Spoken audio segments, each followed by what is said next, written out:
Welcome back. Our exclusive sit-down conversation, Judge Greg Mathis and his wife, Linda Reese Mathis. We just spoke about their deep love and support of one another, but life does not come without obstacles. Last August, the couple found themselves challenged, but Judge Mathis did not back down, declaring, God has to break you down to lift you up. And for the first time, they're sitting down and talking about how they became stronger together. So, full disclosure, this morning, I prayed and I cried because your love story is so beautiful. It is so real and it is so relatable. Greg, when you said God had to break us down to lift you up, you, at the time, it seemed were referring to your marriage.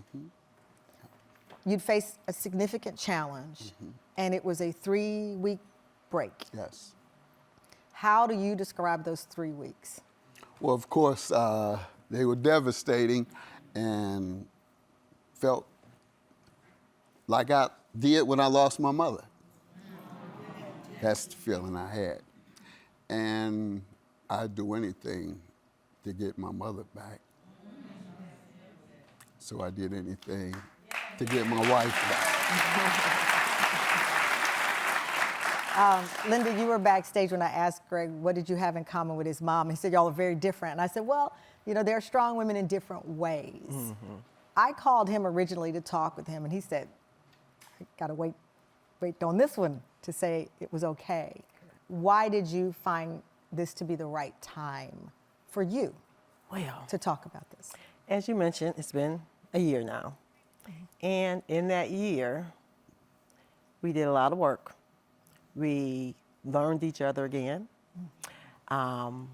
We had enjoyed our time doing that each and every day. And it's just been progressively just great. I mean, every day it's been just wonderful. You know, what is that song, Woman to Woman? That's there's an old song my mom used to listen to. Betty, this is Shirley. Shirley's Betty. Woman to woman. Right. Person to person. I think that stepping away from your marriage and stepping away from your family is not an easy decision for anyone, or to take a break, whatever you define it as.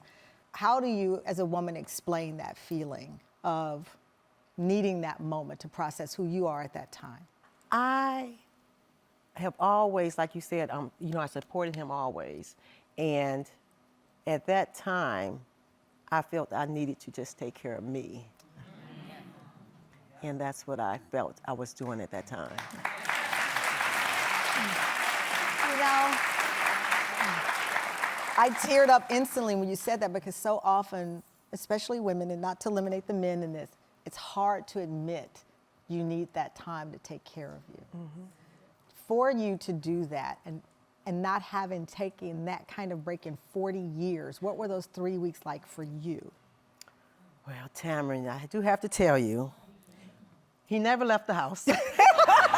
So we were there together. No way, I'm getting you back. Wait, okay, now I want my tears back, because I pictured him in the back in the doghouse with a bench and his little. So, he never left the house. He never left the house. So, okay, what is that dynamic where y'all like, you can go in the kitchen at 3, I'll go in at 6. You know, I think the 3 weeks of us being in the home together, and me starting to realize what it would be like without him, it opened us both up to trying to work on everything. Did you go to therapy? Well, I've always gone to individual therapy. You've always gone to individual therapy. To deal with my nuttiness. Did you ever explore couples, or do you felt like it was an individual journey that you needed? It was an individual journey at this time. We have been, you know, dealing with some things, and it was important for us to break away from each other and talk to somebody separately.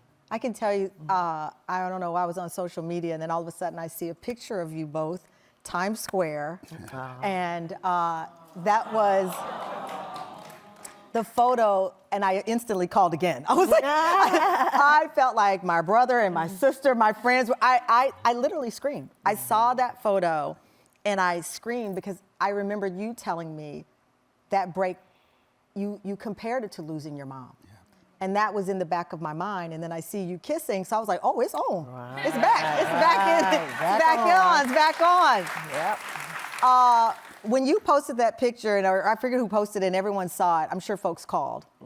They celebrate? did. How did that Well, feel? actually, we got so many calls in that whole year Yeah. of people just celebrating us and Rooting just for this yes, love. and rooting, Yeah. And that made a difference, most definitely. And it made me realize how important our relationship is, not just to us, to our children, our extended family, and to people. To people, community. right? The community, Most which is definitely. which is what I love, because when we were talking, Greg, you said, "Listen, we want to talk, but we want this to be a bigger message," because I know people were rooting for this love, because at a time where folks make you feel that we're replaceable.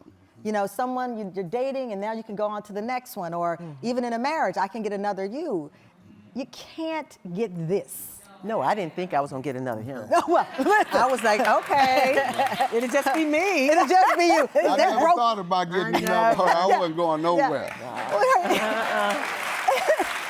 And so I know that you want to announce now that you're working on a stage production that will tell the full story of what happened, in the sense of, as you said, God breaks us down to build us up. Why was that the next step in this? Well, my husband, his creative mind. That might be a question for him. Yes, because I'm in the background. Well, he doesn't do anything you don't approve of. You're right. So- you talked about it. What was the pitch to her? It was that if we come on stage, we can use it in a way that will inspire folks, and I'll have the opportunity to tell men how they can sustain their relationship and rediscover love in a relationship that has been long term. So I'll be able to share that. Additionally, as you know, it's a biographical film and stage play. Yeah. And every opportunity I get, I try and share my journey to inspire people, particularly street kids and single parents, who are what I know about best. And we added an element that would benefit not only youth and single mothers, but it'll benefit adults who are partners or in a marriage, and it needs some insight. Men don't know a lot of things, I've discovered. We are not intentional for the most part. I learned that. You have to be intentional in a marriage. Yeah. Do things intentionally to please your wife, make her happy. Those things. They're not going anywhere. Linda and Judge Matt, already, you got a standing ovation already. Greg Jr. and his husband Elliot will join us. What they learned from Linda and Judge Mathis. We'll be right back. Oh my God. This show makes me feel like the luckiest kid in the world. Join the fun and be part of our Tam Fam audience. Go to TamronHallShow.com. See you there.